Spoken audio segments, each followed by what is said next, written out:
What if a very handsome man transmigrates into a world ruled entirely by women, where men live as their slaves?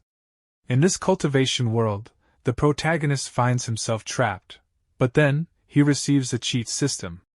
With its help, he can summon the most dangerous weapons from his own world. What happens next? Stay tuned to find out in this video. At the beginning of the video we are shown a very handsome boy, the MC. He gets out of his car and looks around. Seeing him, the girls standing nearby start flirting.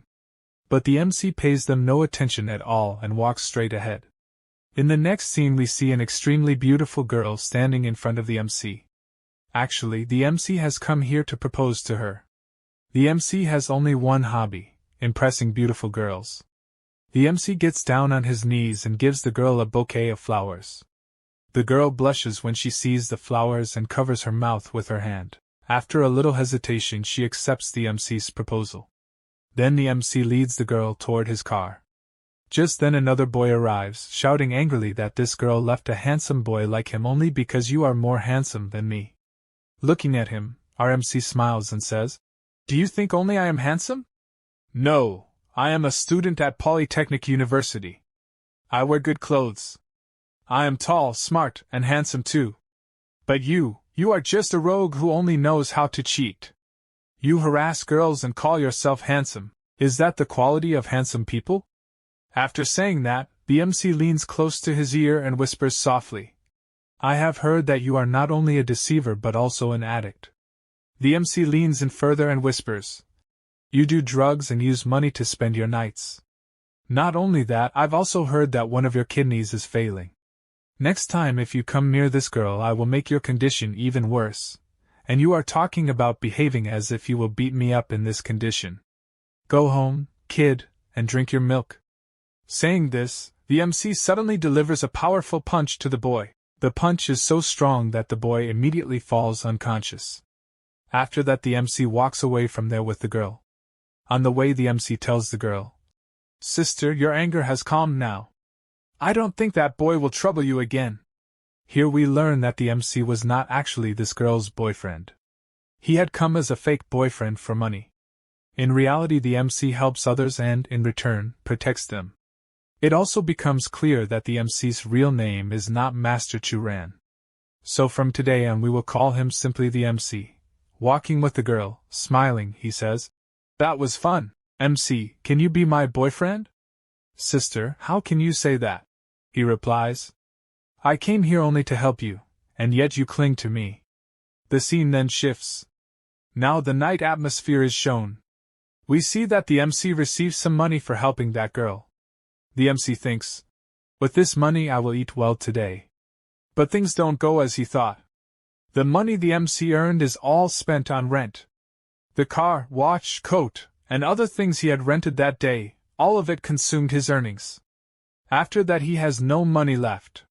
From here we understand that the MC is not actually a rich person. He simply helps others and uses the money he receives in return to run his household. The scene changes again. Suddenly many cars stop in front of the MC. Numerous men get out of those cars, and the same boy whom the MC beat in the morning is among them. Now his condition is very bad. He sits in a wheelchair, his face bandaged and his body trembling. At the gesture of the boy in the wheelchair, his men grab the MC. Then a green-haired boy behind says, "Brother, don't let him go." Suddenly a yellow-haired boy steps forward and lands a heavy punch in the MC's stomach. The punch is so powerful that the MC falls straight to the ground. The yellow-haired boy says with a cold smile, "Today I've come to play a special game with you, and I brought some players with me." He explains there will be a total of 8 players. Then we are shown those players. Seeing them, the boy in the wheelchair laughs and says, "These are your opponents." But as the other 3 people look at those players, they become sick with fear and vomit. The MC, astonished, asks, "Where did you find these?" The yellow-haired boy smiles and answers, "I know that seeing them wouldn't make you want to do anything, but don't worry, I arranged that too." Then we see the MC being force-fed many pills. After that we see all those players surround the MC from all sides. Suddenly blood begins to gush from the MC's body. The MC thinks, Because of so many pills my body is going to tear apart. At that moment a mysterious screen appears before the MC. The screen reads, "You will explode after 10 seconds. A countdown begins 1, 2, 3, 9, 10. The MC is stunned and wonders. What is happening? Why is this screen visible only to me? Why not to the others? The countdown races down, then a yes button appears on the screen. The MC immediately presses it. Suddenly the screen, in a machine-like voice, asks, "If you were given another chance, on what basis should that chance be granted to you?" The MC answers without thinking. "All the girls here say that I am the most handsome boy in this place." At once a message flashes on the screen. Time travel is being initiated. And a blinding light spreads. In that light the MC's entire body vanishes and he is teleported to another planet. The next scene shows a beautiful girl approaching the MC and looking at his body with a sorrowful voice saying, "I wish you were alive." Slowly the MC's eyes open. He is astonished to see a strange place around him. The MC thinks, "Who is this girl? Why is she leaning over me? Where have I arrived? Is this really another planet?" The manner in which the MC is welcomed makes him think to himself, "Wow, this is the kind of welcome I like." The MC studies the girl carefully and thinks, "This girl is even more beautiful than the girls on Earth." The MC asks the beautiful girl, "Can you tell me where I am right now? I feel my memory is fading." Then, flirting lightly with the same girl, he asks, "By the way, what we were doing earlier, can we do that again? Maybe my memory will come back." The girl immediately tells the MC to be quiet. Smiling, the MC says, "Are you pushing me down? Naughty girl." Then he moves a bit closer and says, "Baby, give me something sweet." Suddenly the girl delivers a powerful punch to the MC. Writhed in pain, the MC says, "Hey, I didn't ask for that kind of sweet." And stars begin to flash before his eyes in broad daylight. He faints. After a while the MC regains consciousness and overhears a conversation between two girls. One asks, "Captain, where did you find this?" The girl in red replies, "I saw a light falling from the sky. When I came to check, I found this boy lying here without clothes." The other girl continues, "Even after taking his energy, he is still alive." The MC thinks inwardly, "These two girls will surely kill me." He tries slowly to slip away. Suddenly a window opens before the MC, displaying a warning of his death. Alarmed, the MC thinks, "Am I about to die? Will these two actually kill me?" He collapses there and wonders if this is truly his last breath.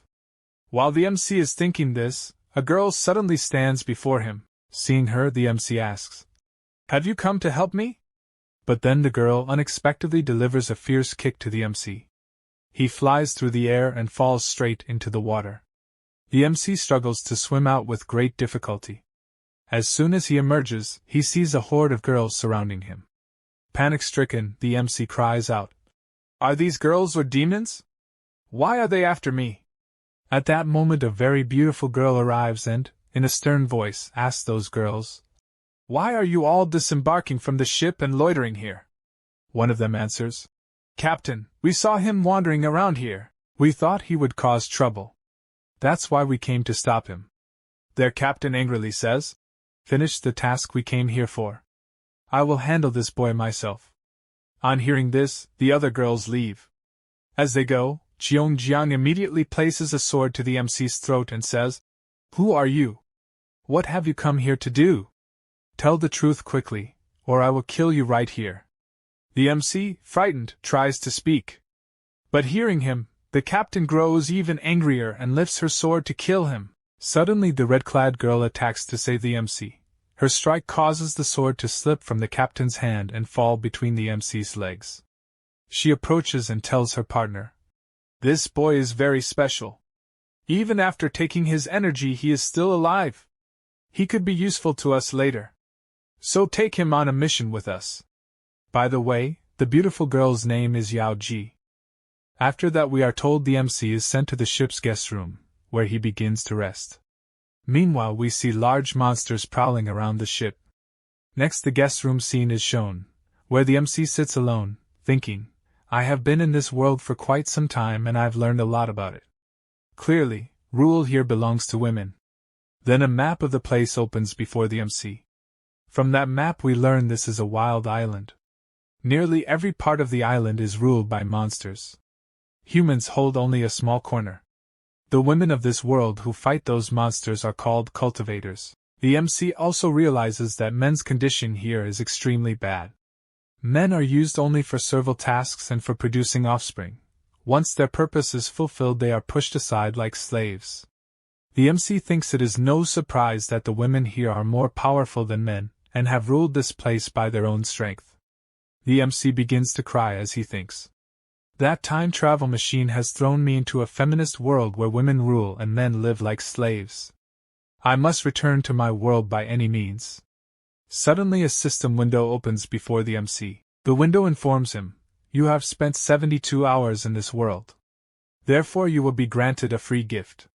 Hearing the word gift, the MC becomes very happy. Laughing, he says, "Yes, baby, why didn't you tell me earlier there's a gift? Give me my gift quickly." Then the system window reads, "If you want the gift, click yes." As soon as the MC clicks yes, a large array of weapons and guns appears before him. The MC picks his preferred guns and takes them into his hands. A message then appears on the screen.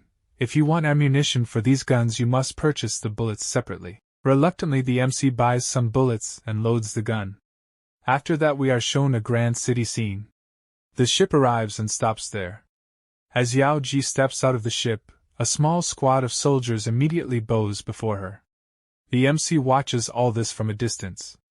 When the MC enters the city, he sees towering skyscrapers and thinks, "Wow, powerful people must live in this city." Walking along, some girls see the MC and start whispering among themselves. Then a red-clad girl looks at the MC and says, "He looks very cheerful." At the girl's comment, the MC bursts into laughter. Judging by his face, one would never guess he's been brought for watch duty or some formal job. The scene shifts. A grand palanquin passes by carrying an elder called Red seated with a white lion. The sight astonishes the MC. Then he sees another girl mercilessly beating slaves. One slave boy cries out, "If you don't stop beating him, he will really die." But the girl does not stop. The boy insists, "Great one, if you don't let him go, he will die." Hearing this, the elder Red in the palanquin does not like it. She orders her tamed lion, and the lion pounces on that boy. Watching from afar, the MC trembles. The elder Red says in a cold voice, "In this world, boys have no right to speak. No one has the right to speak so loudly. The punishment for this mistake can only be death." Then we see the lion tear the slave apart and devour him. The other slaves stand aghast at the sight. The MC thinks to himself how dangerous the women here are. A life can be lost at the slightest provocation. What kind of place have I stumbled into? Oh God! The MC moves on and after some time enters a colony. He thinks this must be the colony he was told about earlier, a place where women's rule is strict and men's condition is pitiable. Lost in thought, he suddenly asks the girl accompanying him, "Which district is this where you have brought me?" The girl replies with a slight smile, "This is the place where we keep all the men. You are truly lucky to have arrived here. If you wish, you can live more than 100 years here." The MC grins mischievously and says, "Oh, so this is the place where you all have fun with men." The girl smiles but speaks seriously. "If you truly want to become more powerful, you will have to detach your private part from your body. Then you will no longer be placed in the man category. Is that acceptable to you?" Hearing this, the MC falters, makes an awkward grin, and immediately asks, "Okay, so what are the eligibility criteria to become a furnace candidate?" The girl is a little surprised and replies, "Every year many people are sent to this hall for the trial. They come from different parts of the continent. The people you saw outside are all war captives. To tell you the truth, you are very lucky. Most people aren't even worthy of joining our sect. But you got this chance, and that's a big deal." She grows serious and adds, "Stay here and don't pry around. I will go to our leader now and inform her that you have arrived." As the girl departs, the MC thinks to himself, "Oh God, If this system weren't here, maybe I'd have to cut my family treasure and stay here for real. What would have become of me then? While he is lost in these thoughts, he suddenly hears many footsteps. Startled, he looks in that direction and realizes it's the same group he had seen earlier. The MC wonders what they are doing here and for what purpose they have come. We then learn that the girl leading them is none other than Elder Red's daughter, Miss Red. Miss Red tells the girls walking with her, "This time I have brought 8 slaves. I will exchange some of them for contributions, credits."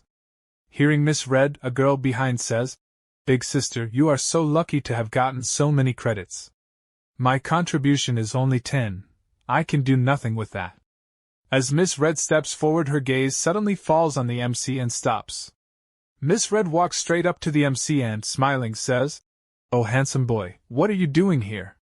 Why are you just standing like this?" A girl standing beside Miss Red eagerly exclaims, "Big sister, I want him. Please give him to me. He's so cute." Hearing all the girls talk, the MC makes a strange face and thinks, even if this world is entirely female, that doesn't mean I'll let just any girl use me for fun. If I do, it will be only with the girl I choose, not with those who want to treat me like a toy. As the MC thinks this, a girl steps forward to grab his hand. The MC immediately pulls his hand away and says, "Listen, madam, please stay away from me. I do not want anything to do with you." At this, the 3 girls' faces harden. They feel like a bitch repeatedly chasing a dog that keeps shaking her off. Their anger rises further. Meanwhile, one of the slaves suddenly collapses. Another nearby slave cries out in panic, "Brother, what happened to you? Why won't you get up?" Hearing that, Miss Red flushes with anger. She whirls her whip on the collapsing slave, shouting, "Can't you see I'm talking here? How dare you speak?" The whip slash sends blood from the slave's mouth. Seeing this, the MC's blood boils, but he must remain silent. Miss Red approaches a step closer to the MC, grabs his lips, and smiling says, "With a handsome boy like you, fun is something else. Look how soft your skin is. Wow, I've fallen for you." Hearing Miss Red, the MC immediately jerks his hand away and, in a firm tone, says, "Girl, keep your filthy hands off me. What do you think? I'll fall for your sweet talk? Not at all. Even if you sold all your riches and came to me, I wouldn't chat with you." Miss Red's face reddens, anger flashes in her eyes. She screams, "How dare you reject me? You are an ant before me. I can crush you however I like and you won't even know." Miss Red threatens in a harsh voice, "If you act up, I'll break one of your nuts." Hearing this, the MC snaps. He lunges and slaps Miss Red hard.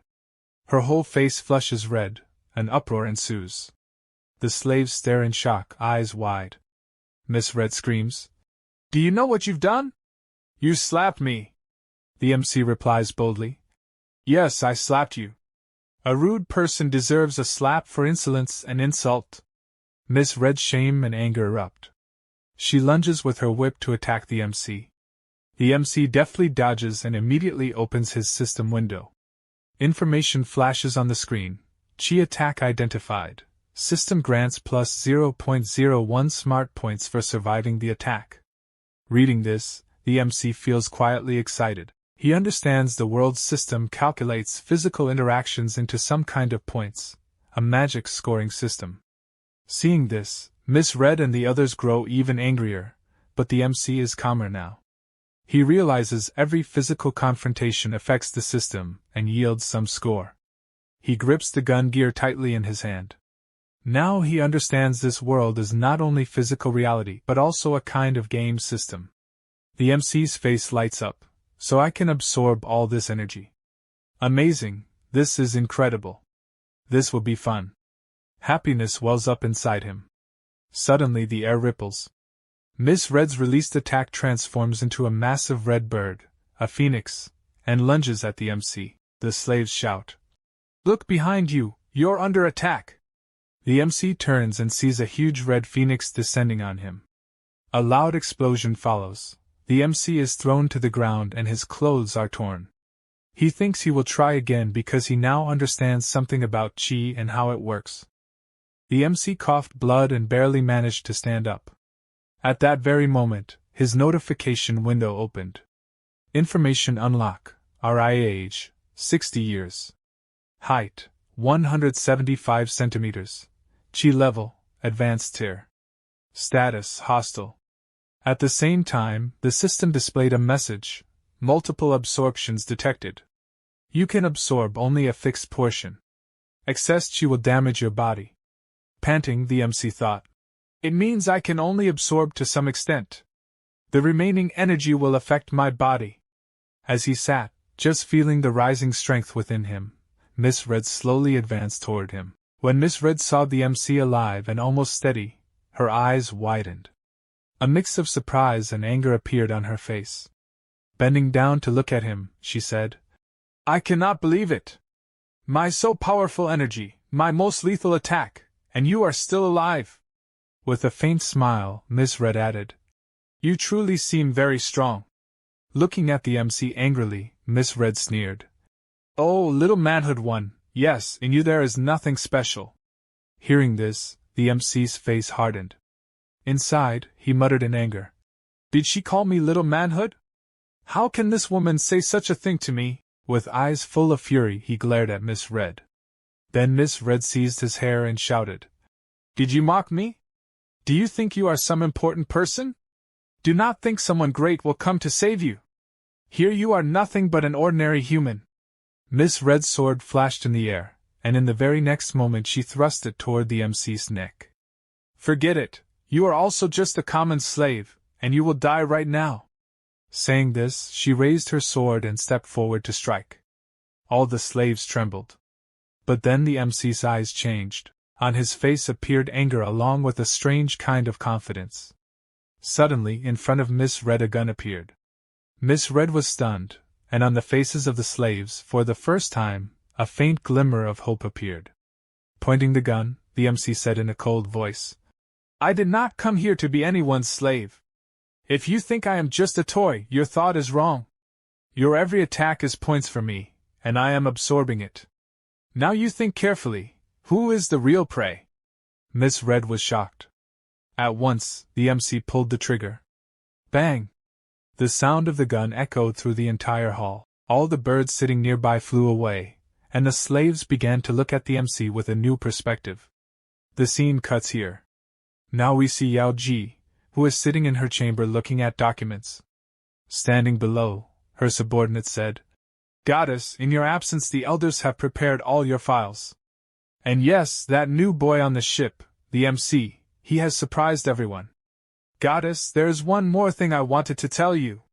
To know about that unknown man, we had sent leading Tong. If we also find out something about the energy you took with him, that would be very good, and we can also tell the elders. Hearing this, Yao Ji silently listened to Cheongjiang's words and said nothing. Then Yao Ji suddenly crushed the document in her hand. At this action, Cheongjiang became afraid. At that very moment, from Yao Ji a very dangerous aura burst out. Covering her mouth, Yao Ji said to Cheongjiang, Be silent, and say nothing more. Suddenly, a loud explosion occurred, which came from inside Yao Ji's building. At some distance from that building, a few girls speaking among themselves said, It seems again Yao Ji has made a breakthrough.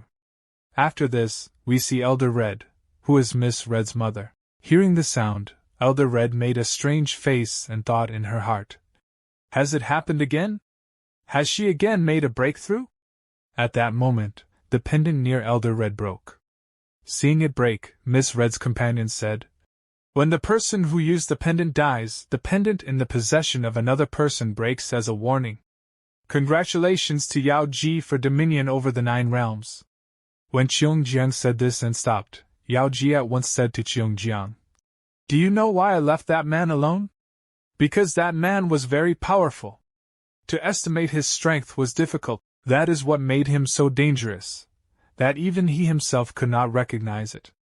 Yao Ji and Cheongjiang were speaking of that very person, and he was none other than the MC. Suddenly, between them a very loud sound echoed. The sound was coming from within the building itself, the very building where Yao Ji's residence was. Hearing the sound, both Yao Ji and Cheongjiang were astonished. At once, Yao Ji and Cheongjiang went to investigate that incident, scanning the whole holographic image of the building. While viewing the holographic, Yao Ji asked Xiongjiang, "What happened here?" Xiongjiang replied, "One of our main students at the front gate, Miss Red, has been killed." Yao Ji immediately asked, "From which department of our inner gate?" Xiongjiang said, "From the looting Tong department." At the same time, we see Miss Red's dead body fall in front of the MC. As soon as Miss Red's dead body struck the ground, the girls who had come with her began trembling. And one girl screamed, "Sister, she is dead." "Oh my God!" Looking at the dead body lying before his eyes, the MC thought inwardly, "Does the system also affect the mind? How am I remaining so calm? Just now I killed someone. Yet I do not feel panic." As the MC was standing, thinking all this, suddenly in front of him a system window opened. The MC's system window began scanning Miss Red's body. As soon as the scanning completed, the MC received a notification, "Scanning complete. Biological humanoid species detected. Sample is being collected." The system told him that inside this creature there was a special biological energy, whose value was 1. This energy could now be used. As soon as the MC clicked that option, his health slowly began to recover. All the energy released from Miss Red's body was absorbed into the MC's body. After recovering, the MC thought in his heart, "If I kill someone on this planet, my lost energy immediately recovers. It seems this system wants me to take the sample of every human of this world and upload their information into the system." After this process, a new level unlocks in MC's system. UI Level 2. Inside it, the weapons system unlocks, and MC obtains armor, warrior grade, a military helmet, and advanced gadgets. Now he can easily perform both attack and defense. Meanwhile, from one room a group of people comes out and starts moving directly toward MC. The one walking in front is a lady.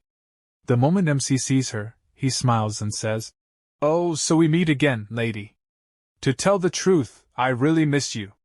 As soon as Bailu steps forward and stands in front, the two girls behind her point fingers toward MC. One of them shouts, "Senior sister, hurry up and arrest this slave. He killed big sister Miss Red."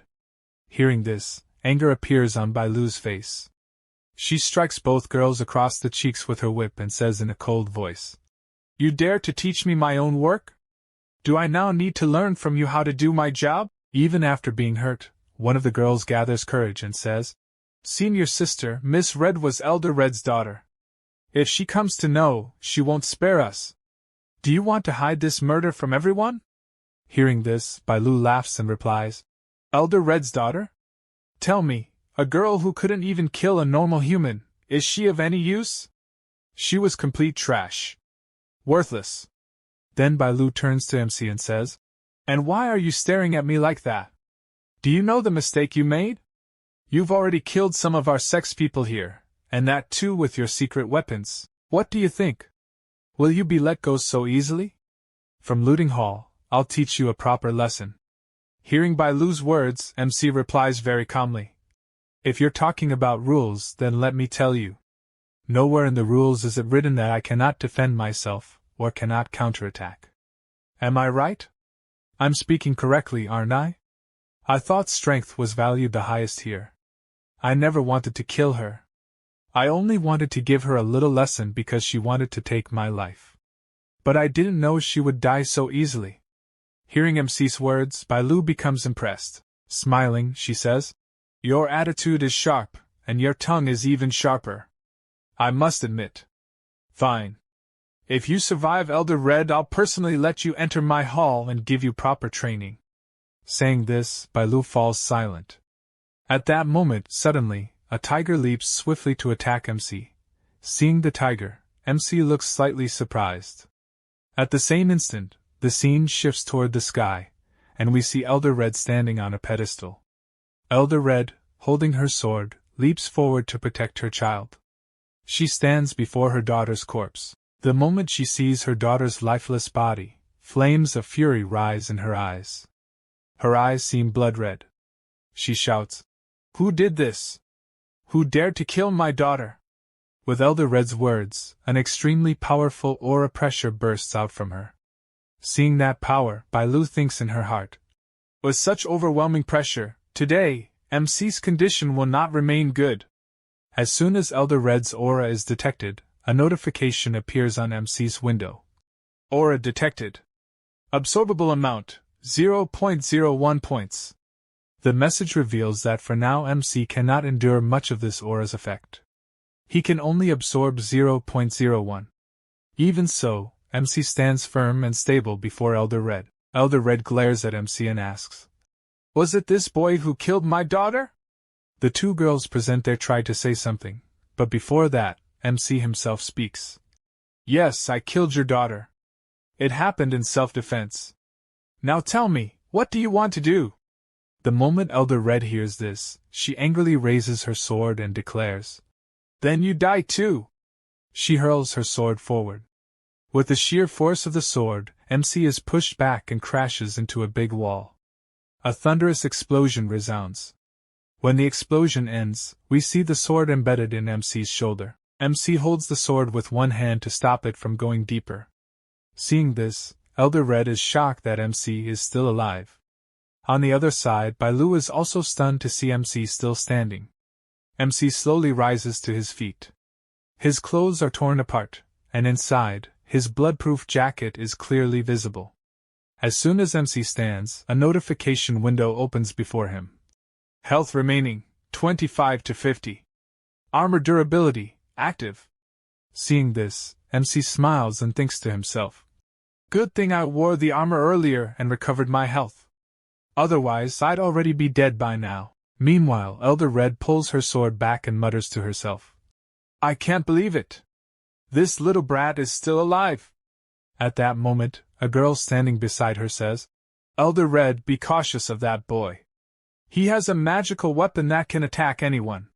Hearing this, Elder Red immediately launches another powerful attack toward MC. Just as the attack is about to reach him, suddenly thick smoke fills the place.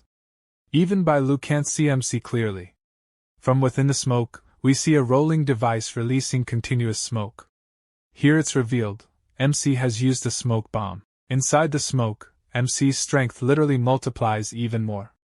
Now MC is ready for his next move. He rushes swiftly toward Elder Red and fires 3 to 4 bullets at once. But we see that Elder Red blocks all of MC's bullets with extreme ease. MC is shocked at this sight. Elder Red can even match the speed of bullets. For a few moments, MC is left completely stunned. Elder Red said to MC, "Hey boy, today you have invited your own death. Show me what you can do. Use every trick you have to survive, otherwise you are going to die today." MC immediately pulled out a flash bomb. He pulled out its pin and threw it straight toward Elder Red. Elder Red saw the flash bomb flying toward her. The moment it exploded near her, she was blinded completely for a short while. As soon as Elder Red's vision slowly returned, she saw MC standing with his gun pressed against her head. Before Elder Red could even react, MC pulled the trigger and the bullet shot directly into her skull. From a distance, Bailu witnessed everything, utterly shocked. But right at that moment, MC's mind went blank, because the bullet had no effect on Elder Red. She was completely fine. Only a thin smoke was rising from the spot where the bullet had struck. Then suddenly, Elder Red's entire body turned golden. With fury in her voice, she shouted at MC, "I can't believe that your tiny toy had such power. It actually forced me to use my golden body. But now, I will not let you live!" As she spoke, an overwhelming energy burst out from within her. She screamed, and the energy was so intense that fire erupted all around. The blast of fire and energy sent MC flying backward. He crashed against the wall and fell to the ground, bloodied and broken. Blood poured from his mouth as he writhed in pain. Meanwhile, Elder Red formed a massive energy fireball in her hands and roared in anger. "Now you are going to die. No matter where you run in this world, I will personally deliver you straight to hell." As MC saw the fireball rushing toward his face, he screamed inside, "Oh mother, oh God, oh dear mother! What have I done? How did I provoke you? Was my brain broken? No, no, this can't be happening." The closer the fireball came, the more panicked his mind grew. But suddenly, a shield manifested right before him, blocking the deadly attack. Elder Red screamed furiously. "Who dares to stop me?" Then looking forward, she asked, "Is that you, Cheongjiang?" MC, hiding his fear behind a faint smile, muttered, "Good, that means I'm still alive." Then a voice rang out, "It was me. Elder Red, Yao Ji sent me here to protect him. You cannot touch him." Hearing this, Elder Red's face twisted with rage. She shouted at Cheongjiang, "How dare you try to stop me? Do you intend to defy our leader's orders? As long as I am here, you will not lay a finger on this boy, understood?" Cheongjiang's words only enraged Elder Red further. She charged forward, flames rising behind her, and yelled, "If that is so, then you are inviting your own death." The blaze surged forward, crashing directly toward Cheongjiang. Cheongjiang unleashed her full force to block Elder Red's attack. Their powers collided with such ferocity that a deafening explosion echoed everywhere. Then, Elder Red and Cheongjiang rose into the skies, clashing violently. Watching this, MC's jaw dropped wide open. His thoughts were spinning. So this is how immortals fight? Oh God, how terrifying! While MC was still staring at the battle, Elder Red suddenly whistled sharply. At that whistle, a white tiger leapt out, pouncing straight at MC. The sight of the beast terrified him, and its roar shook the entire field. The tiger's claws slammed into MC, sending him flying. Cheongjiang gasped in shock and rushed to save him, but Elder Red blocked her path and snarled, "Where do you think you're going? Who gave you permission to leave?" Cheongjiang stopped in her tracks, glaring back, while Elder Red stared at her with burning fury. On the other side, the white tiger loomed over MC. In desperation, MC threw another flash bomb toward it. The tiger froze in confusion for a second, but the next instant, boom, the flash bomb exploded right in front of it. The blast stunned MC's eyes wide open, but to his horror, the white tiger did not die. Instead, it grew even angrier. A terrifying glow burned in its eyes as it glared at him, more savage than before. The beast roared with fury and struck MC with its claw. The blow hurled MC far, blood gushing from his mouth. Staggering, MC hurriedly opened his status window. A notification appeared. It was his last grenade he could purchase. He had no more skill points left. That meant, this was his final chance to defeat the white tiger. Thinking this, MC smirked. Looking at the beast, he taunted, "Oi, kitty, you're just a cat. You can't kill me that easily. Come on, show me how you'll do it. I'm still alive." With that, MC slowly stood up, raised his finger at the white tiger, and mocked, "Hey baby, come here. I'm right here. Come on, my sweet little kitty." Hearing MC's words, the white tiger becomes shocked, wondering if this boy is mad or just a fool. But in the very next moment, the white tiger roars in rage and leaps at MC with full force. The impact of the leap knocks MC down, and the white tiger pounces on him with all its fury. The white tiger, filled with anger, lunges at MC and clamps MC's entire arm inside its mouth. In the next instant, with a deafening roar, it tears MC's arm off his body and hurls it away. The onlookers nearby are stunned by this sight. Their eyes and mouths remain wide open in shock. On the other side, MC groans in pain, pressing his wound with his other hand to stop the blood from his severed arm. For a while, he tries to endure the pain. Then, suddenly, he starts laughing. Smiling, he says, "Oh baby, you liked my hand so much you ate it whole. Do you want more delicious treats? Well, never mind. I still have one more hand left. But that I won't give you. Now die and go to your three-headed cat demon to complain. He didn't give me the second hand. Tada, bye-bye." Saying this, MC bursts out into loud laughter. On the other side, Elder Red screams out, "No! My white tiger!" Just then, the white tiger's body begins to radiate a blinding light. From its mouth, it feels as if a massive explosion is about to erupt, and in the very next moment, boom, the white tiger explodes completely in front of MC. Its blood and flesh scatter everywhere. After the white tiger's death, a status window automatically opens in front of MC and starts scanning the white tiger.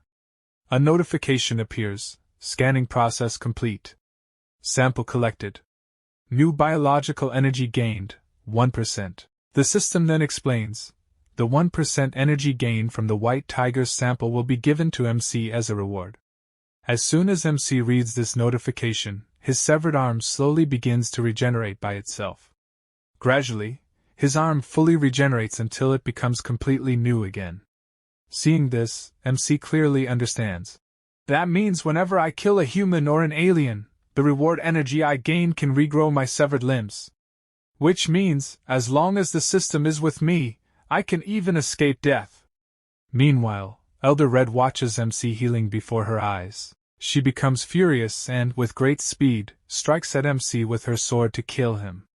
Sensing the dangerous force pressing down on him, MC looks up and sees Elder Red attacking with her sword. He tries to make sense of it, but at that very moment, a loud sound erupts, as something rushes at him at incredible speed, glowing with yellow light. In an instant, it covers MC inside it. As MC becomes enclosed within this yellow light bell, Elder Red's sword descends upon him. But the moment the sword strikes, a tremendous explosion erupts between the yellow light bell and the sword. When Bai Lu witnesses the power of this blast, she immediately realizes, this is no ordinary explosion. The energy protecting MC is none other than that left behind by their sect's guardian elder. Only this energy could block Elder Red's attack. As Bai Lu understands this, she looks forward, and there stands Cheongjiang in front of MC. Standing firmly, Cheongjiang shouts at Elder Red. Elder Red! If I can use this once, then I can use it again. After all, I am not just anyone, I am the guardian of our chief. While Cheongjiang reveals this important truth, we see MC brushing the dust off his clothes, glancing around, and saying, Man, what just happened here? And how did such a huge explosion happen? I don't understand anything. Hearing MC's words, Elder Red grits her teeth and glares at him. Then she quickly leaves the place. Seeing her leave, MC says, Oh wow, she really left. That's fun. As soon as Cheongjiang hears MC's remark, she says to him, Do you even know what you just did? Hearing her, MC replies, Yes, I know. Then widens his eyes, opens his mouth, and starts laughing loudly. While MC is laughing, Cheongjiang says, You too, what are you standing there for? Quickly take him to the sect chief. He is calling for him. After saying this, she leaves the place. Hearing this, MC's laughter suddenly stops. At that moment, two girls come and stand behind him. Together, they say to MC, Come! You will go with us. Hearing this, MC says, Wait a minute. Hold on. Saying this, MC turns and looks at the prisoners. Then he walks toward them and stands before them like a king. After standing there, MC quickly reaches into his pocket, pulls out a bandage, and looking at all the people sitting before him, thinks to himself, Why should I take all the benefits of the system just for myself? Let me help these people too. Then MC says to all the slaves, Come, let me treat you a little and tie this bandage for you. After saying this, he rips open the pouch, takes out a strip of bandage, and quickly shows his agility by wrapping it neatly around the injured man, that slave. After finishing his work, MC claps his hands and says, This is great. On the other side, when the other slaves see their companion wrapped in bandages, their jaws drop wide open and their eyes stay bulging in disbelief. Meanwhile, the injured man suddenly feels that he is slowly recovering, his wounds gradually healing. As the injured slave starts to heal, his companion's eyes light up, and they begin to rejoice. When he almost fully recovers, another slave shouts loudly, Brother! Are you really healing so fast? Hearing this, MC gives a faint smile. Then the scene shifts, now we see a grand mansion. Outside one of its rooms, two girls are standing. From inside that room, strange sounds are coming. Oh yes, come on, oh yes. Immediately, the scene moves inside the room, where we see MC directly. He is humming a tune, perhaps singing. In his heart, MC thinks, I never imagined that after so many days I would finally get such a good bathtub and such a comfortable chance to bathe. After thinking this, when MC finishes his bath and steps out of the tub, he suddenly feels some strange changes in his body. Stretching himself, he says to himself, "After being injured twice and healing myself both times, I feel as though my entire body has become stronger than before, much stronger." While MC is admiring his body this way, suddenly two girls wearing transparent clothes enter his bathroom. They are carrying clothes for MC. Seeing them, MC is startled, and immediately his foot slips, he falls back into the tub again. A little later, we see the scene where MC comes out of the tub, and the two girls begin dressing him. Here, MC learns that this world has a different rule. Most of the work here is done by women. These two girls, in fact, will do every appointed task for him. While MC is thinking about all this, suddenly his gaze falls straight onto the snow-white curves of one of the girls standing before him. For a moment, MC melts inside. He mutters to himself, "This is exactly what I wanted, exactly my type. I love you, baby." But then suddenly MC remembers, if her husband finds out about this, I'm finished. He'll point a gun at me and shout, "How dare you!" Frightened, MC steps back and says, "No, you two stay right here. I'll put on the rest of my clothes myself. Don't come near me." When the two maids see MC backing away nervously, they giggle softly. One of them covers her mouth with her hand and says, "Why are you so shy with us? We've already seen everything of yours. And anyway, what do you think, we're going to cut off your manhood? Why be scared of us?" After this, we see MC putting on his clothes by himself. Once dressed, MC looks at the two girls and says, "Listen, now I'm fully ready. Can you take me to meet your boss?" Hearing this, one of the maids smiles warmly and says, "If our leader wishes to meet you, she will definitely call for you. If she doesn't wish to, then you won't be called. If she likes you, then you'll be very lucky, because our leader has never once looked at any man living here. But you, I feel like you might get the chance to meet her." While this maid is speaking, the other maid elbows her sharply and says, "Are you crazy? How can you flirt with him? If our leader finds out about this, she'll definitely expel us from this island. Do you want to be thrown out?" Hearing this, the first maid immediately hurries away. As she leaves, MC suddenly catches a glimpse, through her transparent clothes, of that thing beneath. His eyes widen in shock and he freezes on the spot. As the two maids leave, MC opens his status window. There, he finds something new and says, "What is this thing, bro?" Immediately, the status window AI informs him, "Your charm points have reached 100. Hearing this, MC says, "My charm? I guess it must have come straight from planet Earth. Okay, baby, tell me more, what else is there about this?"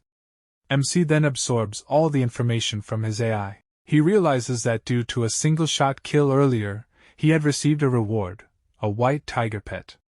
Excited, MC quickly confirms it. As he confirms, a white tiger pet appears in his hands. Looking up at MC, it says, "Meow." MC then checks the information about this white tiger pet.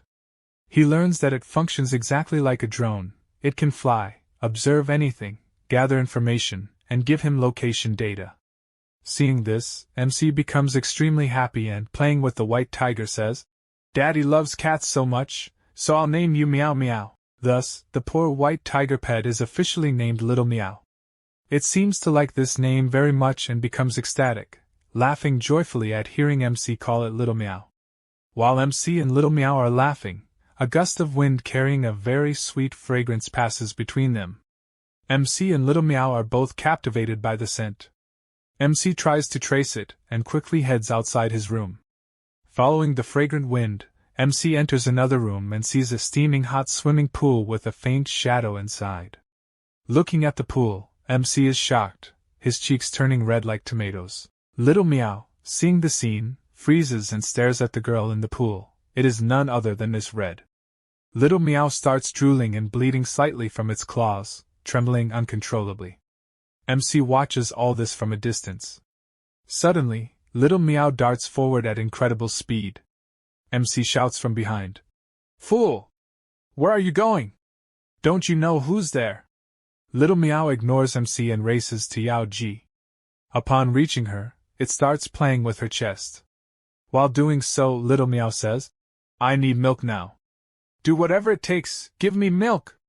Yao Ji is slightly shocked by this behavior. MC, standing afar, holds his head and closes his eyes. Yao Ji, seeing Little Meow's antics, becomes furious. Little Meow, still playing, says, "Meow meow meow meow." Yao Ji grabs Little Meow, lifting it carefully to inspect it. As it moves away from her chest, it starts yelling and crying. In response, Yao Ji tosses Little Meow upward, where it disappears into the air. MC watches from afar, stunned, thinking, "What happened to my Little Meow? How did it vanish?" Just then, a notice appears on MC's screen. "Your ghost tiger has been destroyed. It will automatically respawn after some time. Do not worry." Reading this, MC feels a bit relieved. He thinks, "I thought my Little Meow was gone, but at least I can still summon it back." While MC contemplates this, he suddenly feels an invisible force pulling him. The force is Yao Ji's, drawing him toward her. As MC reaches her, he scratches his head and says, "Darling, are you really doing physical training here?" Yao Ji, with a seductive demeanor, raises her hands and says, "You've been here half a day, and in that time you've done quite a feat. You killed Elder Red's daughter." MC laughs and says, "She attacked me first. I just raised my hand to defend myself. I didn't know she would actually die."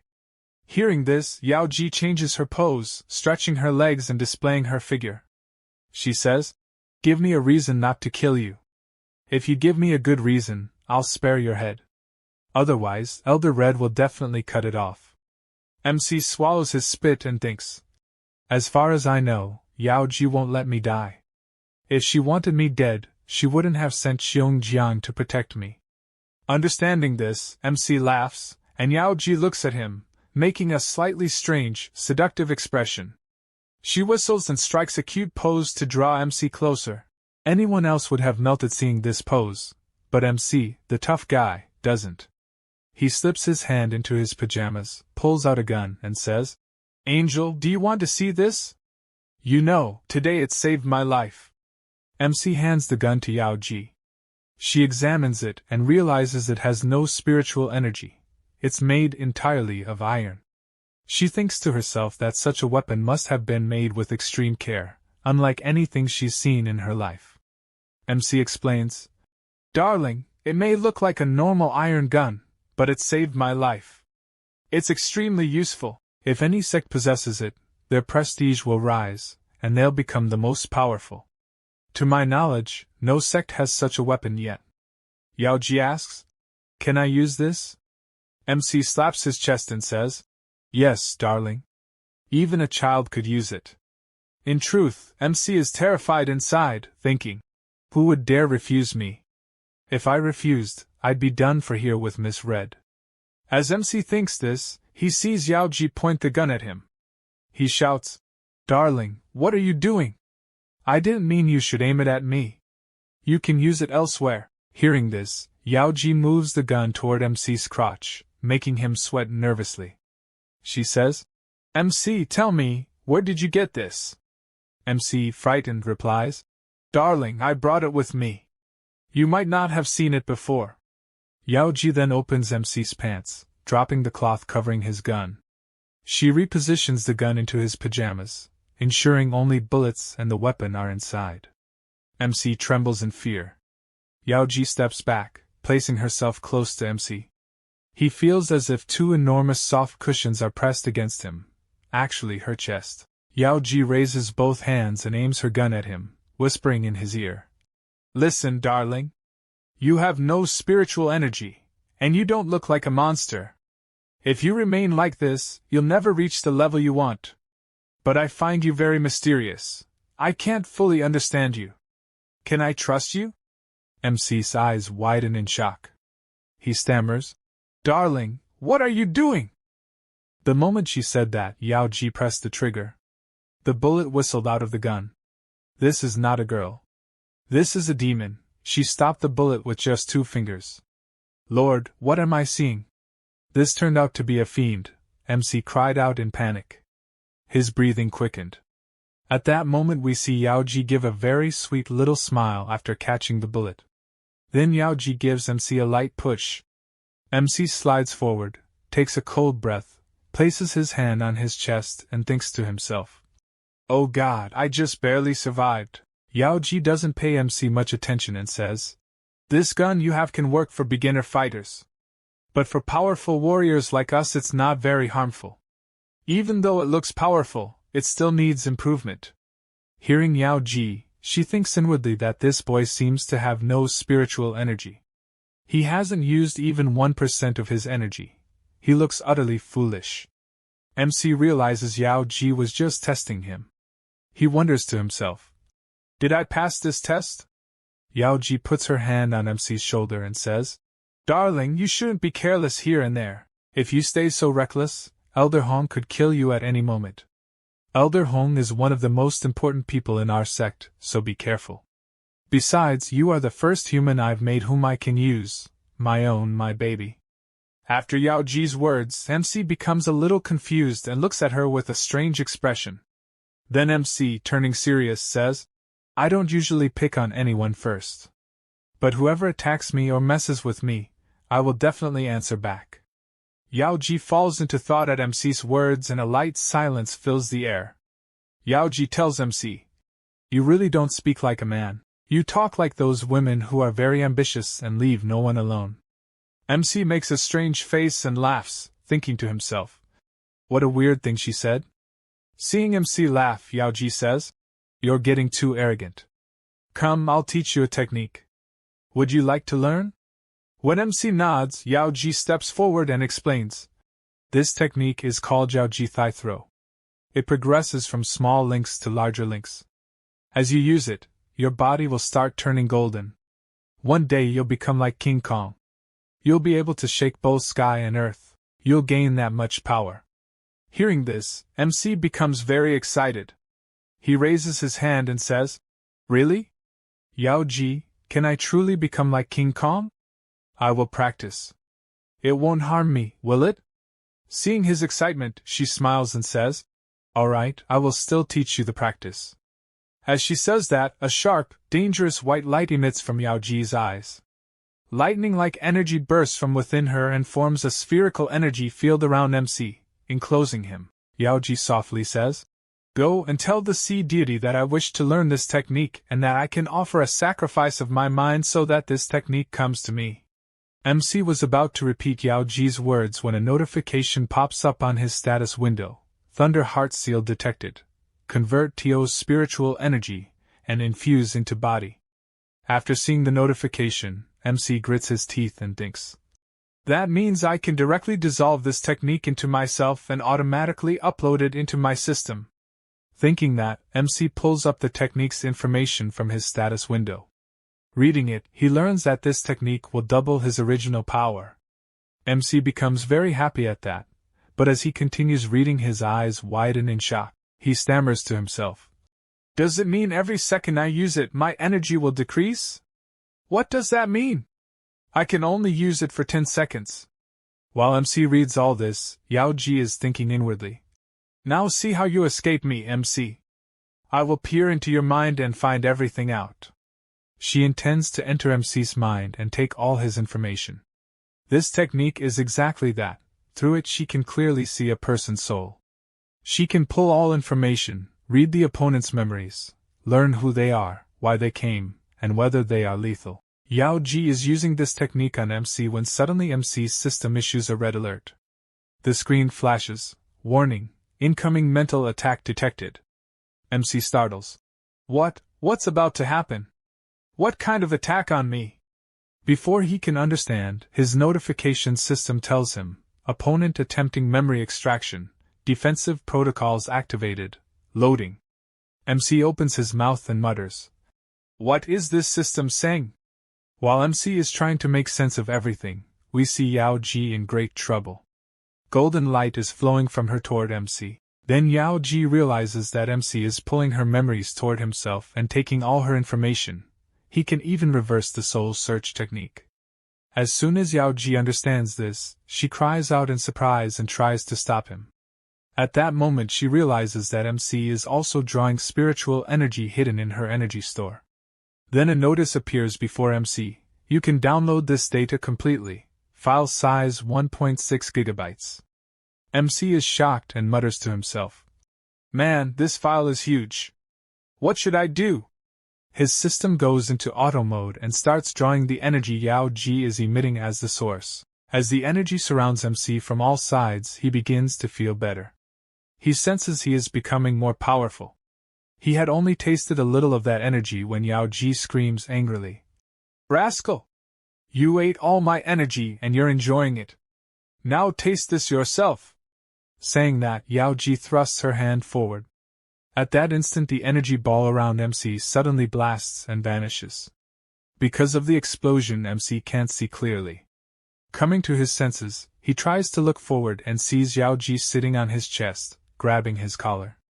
Enraged, Yao Ji clenches her fist and is about to punch. Before she hits, she shouts, "What did you just do to me?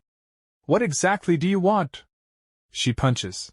The strength of the blow drives MC's head straight into the ground. After that, Yao Ji grabs him and throws him toward the wall. MC crashes through the wall and breaks it. But when Yao Ji stops, she suddenly starts vomiting blood. On the other side, MC holds his head and wonders, "Why did Yao Ji hit me?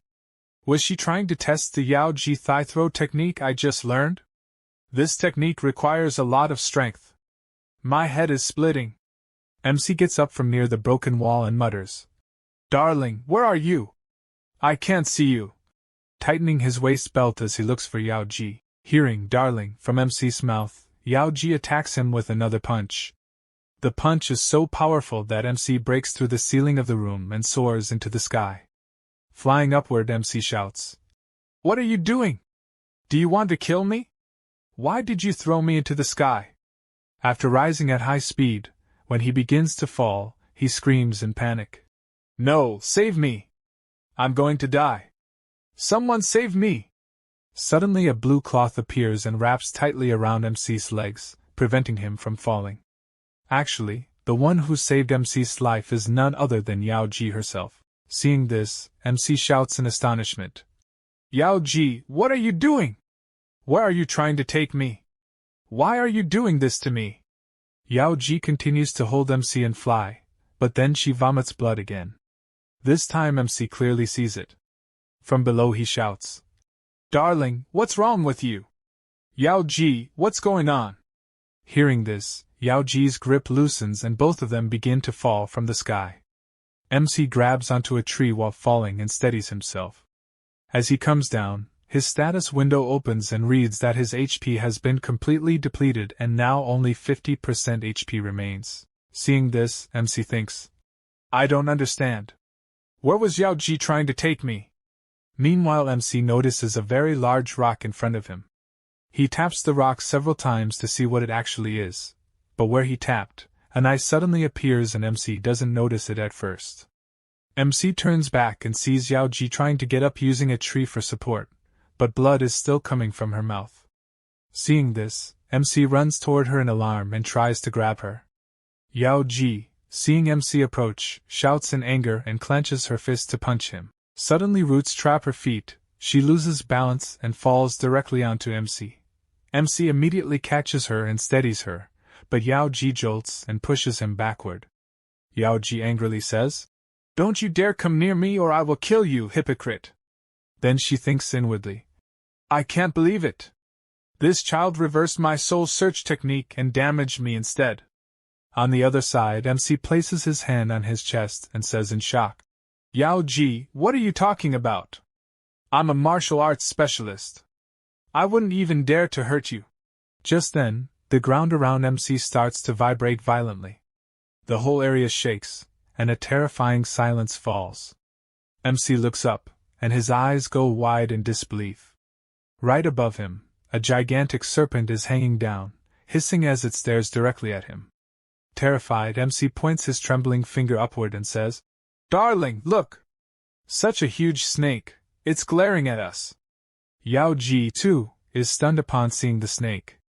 She murmurs to herself, "Oh God, within 100 kilometers of our sect gate, Such a gigantic serpent?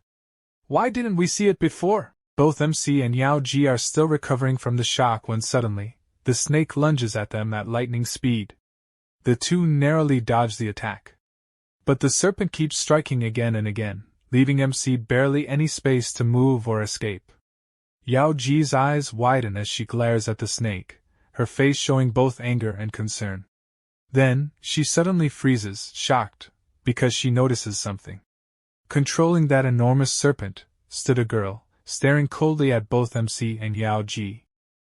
That girl steps forward and, in a trembling voice, says to MC, "Why did you disturb me so late at night? What do you want? How dare you wake me?"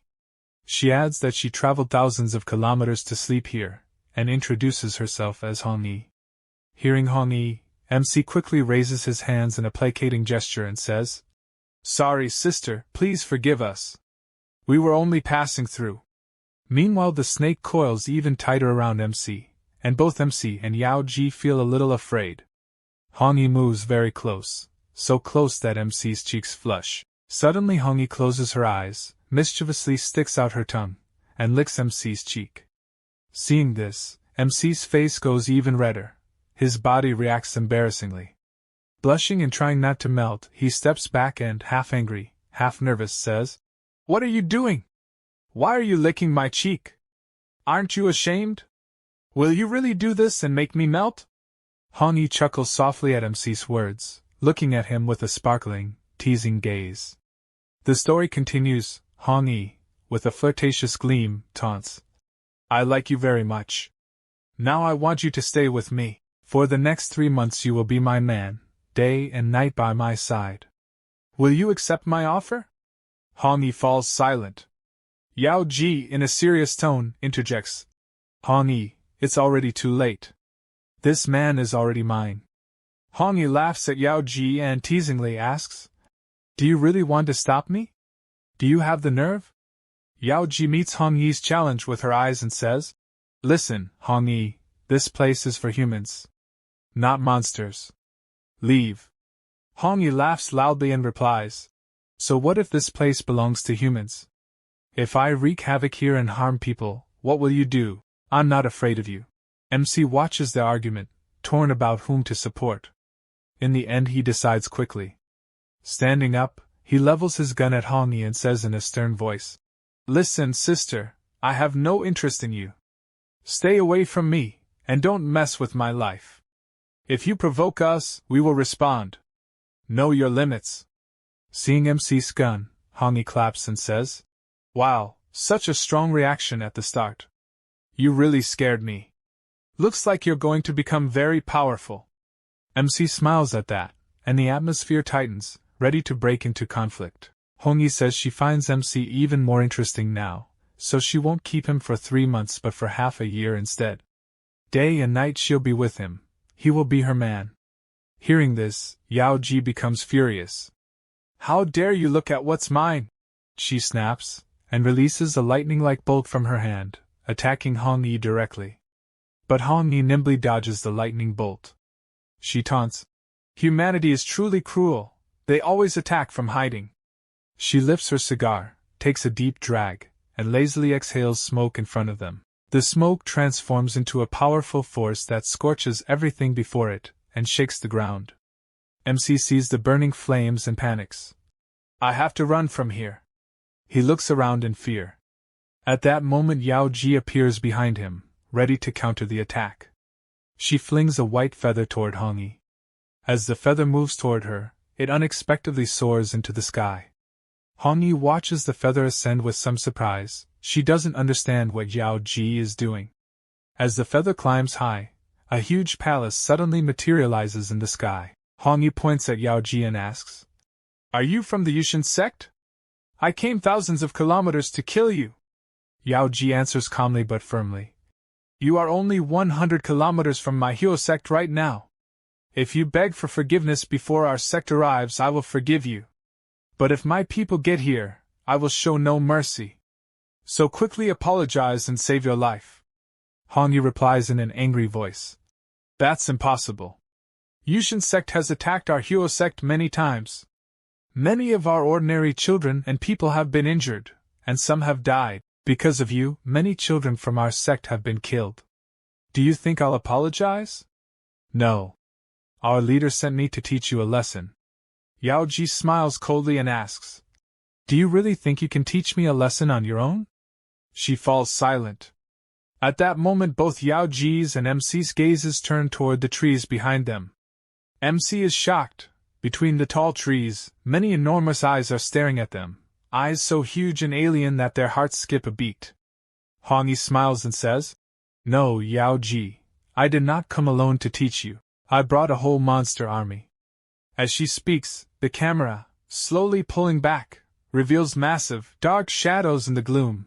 Her army arrives, towering warrior monsters wearing armor, beast-like soldiers, and strange, long-term creatures whose eyes glint in the dark.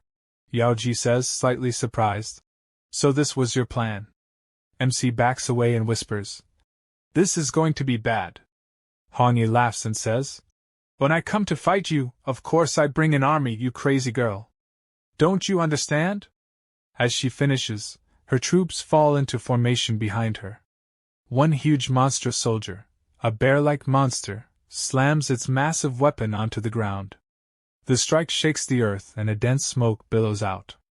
Yao Ji and MC both flinch, their eyes search through the smoke. The smoke spreads, and suddenly a blinding light appears in the sky. The great palace Yao Ji summoned starts descending. It has come to help. Hongi watches the palace and takes a deep puff from her cigar, her face full of confidence and challenge. As the Yaoshan palace comes close to the ground, giant swords drop from it, transforming the palace into an attacking formation. One enormous blade slashes downward and cleaves the earth. As the sword falls, Xiongjiang and the other warriors of Yao Ji's discipline charge forward. They kneel before Yao Ji and ask, Sect leader, are you all right? Are you hurt? Yao Ji, composed, nods. Hongi watches the unfolding scene and laughs. The Yaoshan Sect did very well. They all arrived together. Now the real fun begins. I can wipe them all out at once. She turns to her snake monster and orders, Go, destroy that Yaoshan castle ship completely. The snake monster's roar ripples the air. It spreads its wings and flies upward, heading straight for the palace.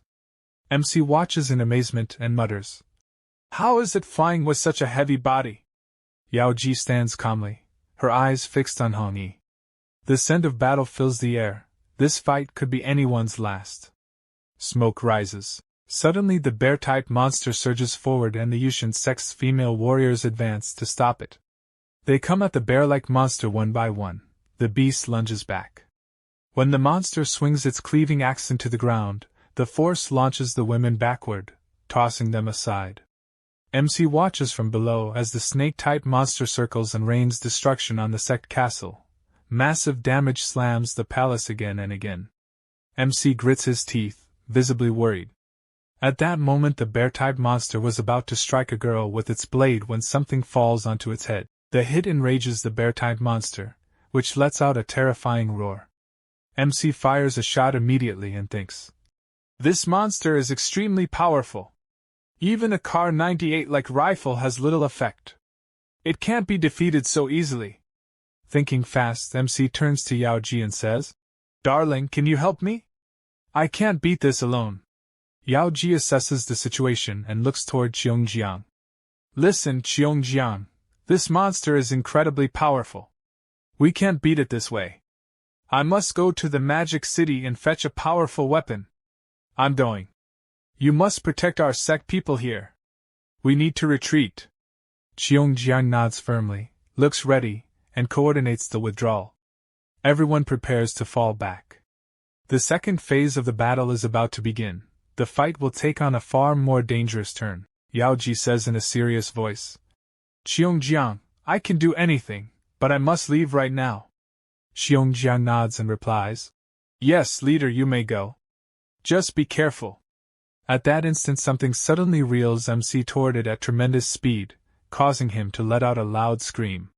From above, Hongi sees someone moving at great speed.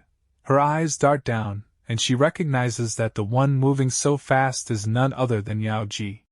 Seeing this, Hongi immediately orders her snake monster. Catch her! As the snake monster lunges, the Yaoshan Sect's swords strike in its direction. Hongi deftly veers her snake aside to avoid the attack, then shouts to her comrade. Great Bear, hurry! Capture that man! I must have him at all costs.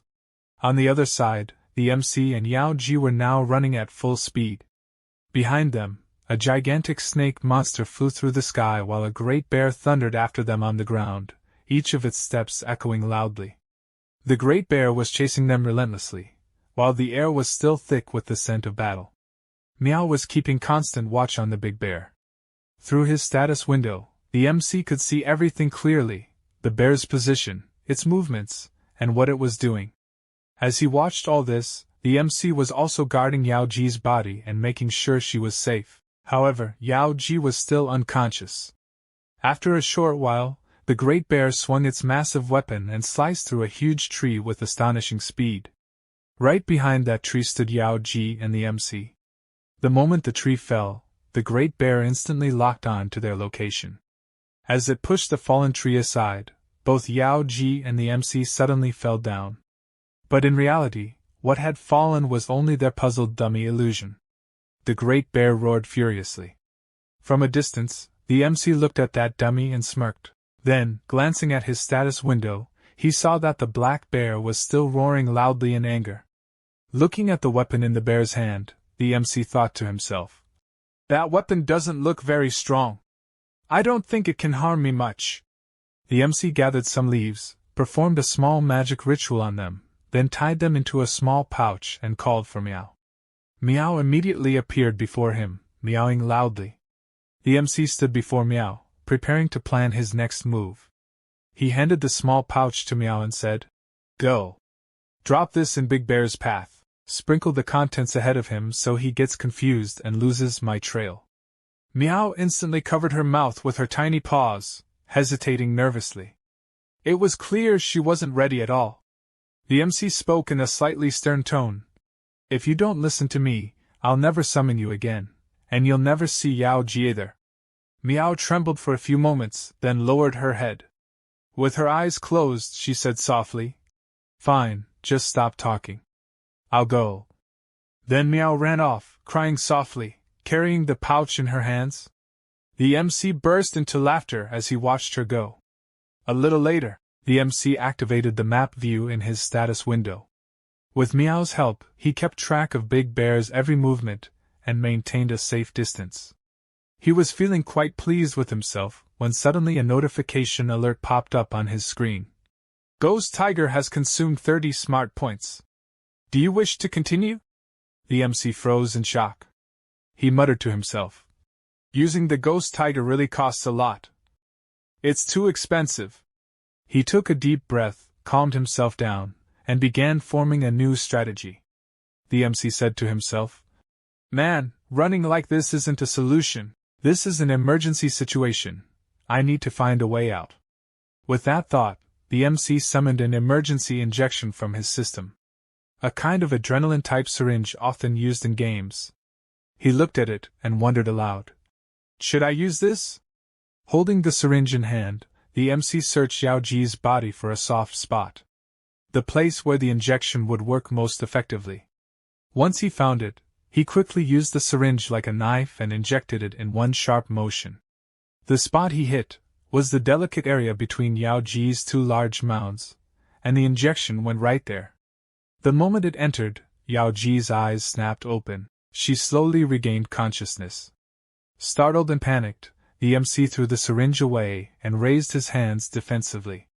In a nervous tone he said, "Listen, darling! I was just treating you. I wasn't trying to hurt you. Please don't kill me." Yaoji stared at him coldly, suppressing the emotions rising inside her. She thought to herself, "This boy still thinks this is a joke. Pretending to be scared, after daring to touch my most sensitive place." She sighed softly, brushing her hand against her hair, and asked, "MC, now tell me, what's the situation here?" The MC quickly pointed backward and replied, "There's a huge bear chasing us.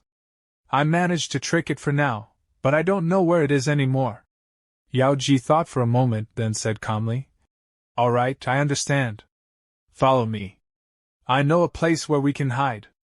After some time, they arrived near a massive waterfall, its cascading water glimmering like silver in the light.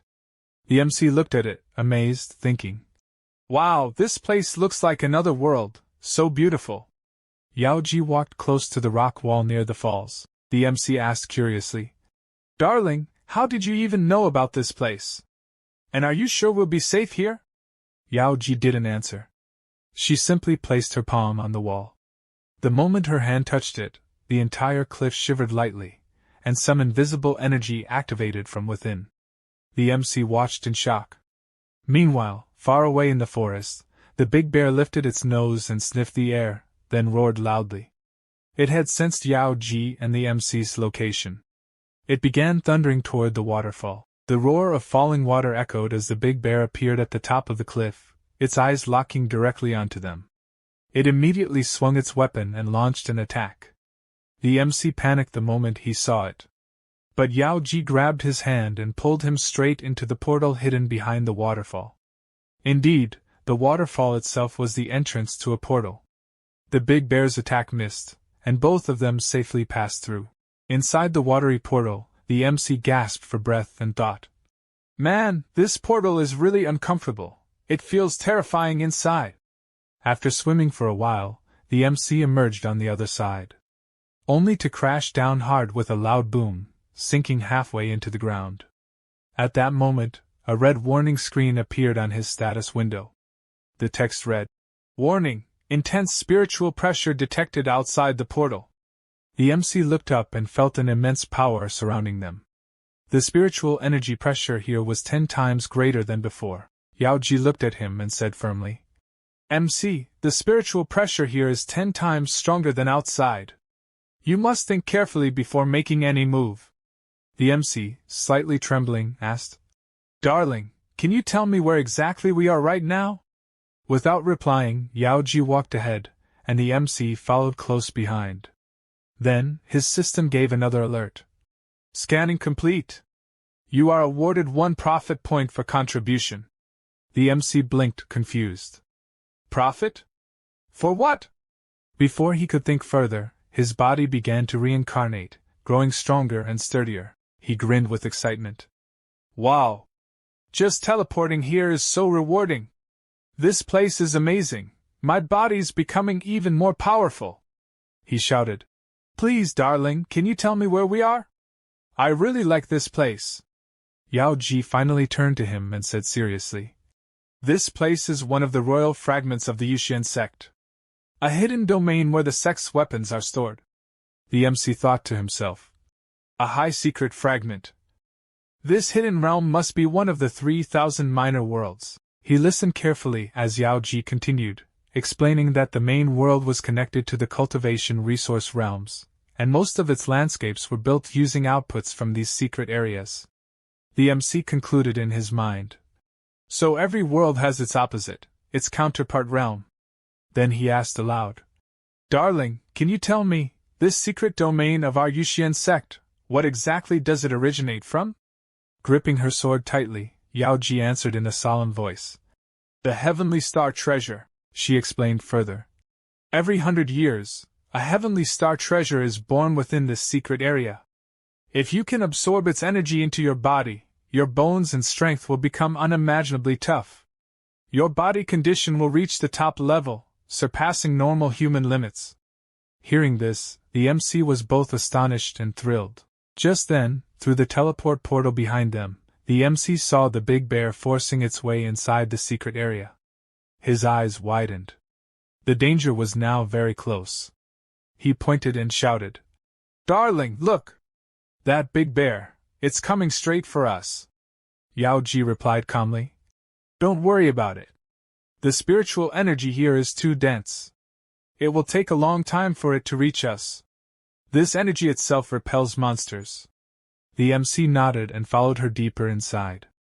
Then Yao Ji said seriously, "One of the Yaoshan Sect's elders once unlocked a layer of this realm." She raised her hand, and a bright light shone from her palm. She looked at the MC and asked, Do you want me to show you the true secret of this place? Are you ready to see it? The MC quickly asked. So you mean, beyond this, the spiritual energy pressure will be even greater? As he turned around, he saw the big bear had already entered the portal. He panicked, but Yaoji didn't even glance at it. She grabbed his hand and pulled him into another massive portal. Inside that new realm, they found themselves standing in a magnificent, vast world, surrounded by towering mountains and shimmering light everywhere. The MC status window automatically opened, displaying multiple screens with data about this secret domain. He thought to himself, the spiritual energy here is unbelievably strong, and the pressure is incredibly intense. If I stay too long, I might not be able to recover my smart points. As he pondered this, the big bear suddenly appeared again, charging toward them for an attack. But out of nowhere, something slammed into the bear's stomach, creating a massive hole in it. The MC trembled in fear, while Yaoji stayed completely calm. She said, the spiritual pressure here is 1,000 times greater than the outside world. Anyone trying to fight using spiritual energy will instantly explode. Only I can use this power here. The MC was completely stunned. Just then, the big bear tried to attack again. But from between two giant trees, an arrow shot forth, striking directly into the bear's neck. The big bear staggered backward and collapsed. The MC gasped in shock. What was that? Where did that arrow come from? He turned toward the direction it had been fired, trying to grasp what was happening. Then his eyes widened. In front of him stood 3 or 4 strange creatures, all staring straight at him, and Yaoji. One held a double-bladed sword, another carried a bundle of sharp arrows, and the third one's identity was unclear, hidden in shadow. Both the MC and Yaoji stood there, completely stunned by what they saw. If you want to see the next part quickly, then go ahead and hype up this video as much as you want. The more you hype it up, the faster I'll upload the next part.